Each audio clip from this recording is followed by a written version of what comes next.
What are you doing? What are you doing?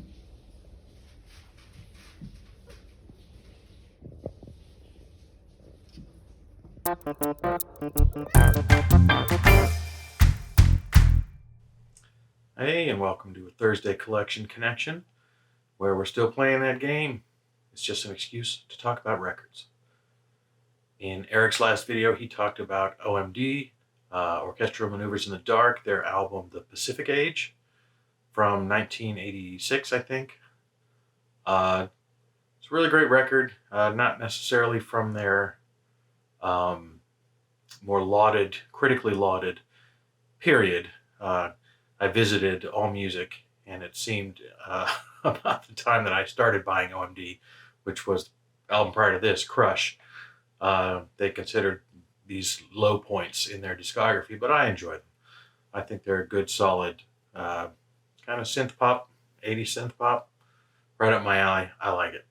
The Pacific Age has some great tracks. I really like Forever Live and Die and Stay, the two songs that open up the album. But my connection is through another track, which is the song Southern.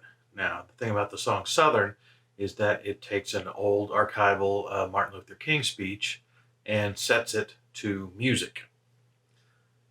And if Eric had been able to name check their next album, Sugar Tax, it would have been even better for my connection, because that has a song called Apollo 11 that uses archival recordings from the moon landing and sets those to music, which is closer to what I'm doing, but the connection remains of an archival recording set to music. And my connection is the 2015 album by Public Service Broadcasting called The Race for Space.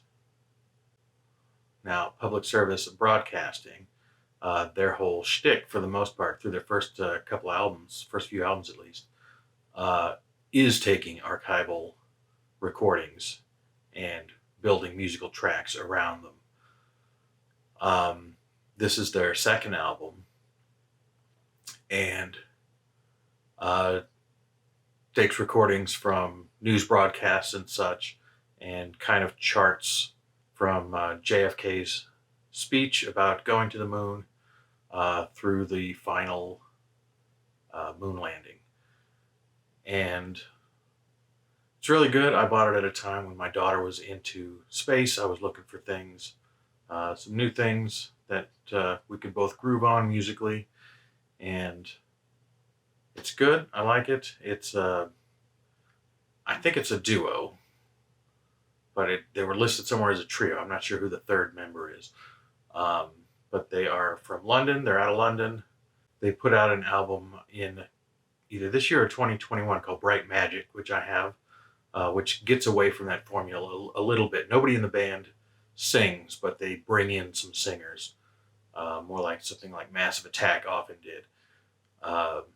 So they kind of create the tracks, the band does. But they put on a live show. Apparently they put big TV on the stage to show the footage, I guess, maybe from the recordings.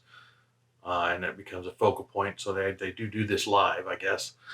But I didn't know a whole lot about them. But I like them. I dare say Eric might like this quite a bit. It's like the History Channel put to music, and maybe some of his, not favorite topics, but interesting topics, and kind of presents both the U.S. and the Russian back and forth in landing a man on the moon. So I'm trying to make quick work out of this one today, so I will leave it at that. 2015's The Race for Space from Public Service Broadcasting. I'll throw that over to Eric. You can look for his response on Monday. And if you made it all the way to the end, thank you for watching. Bye-bye.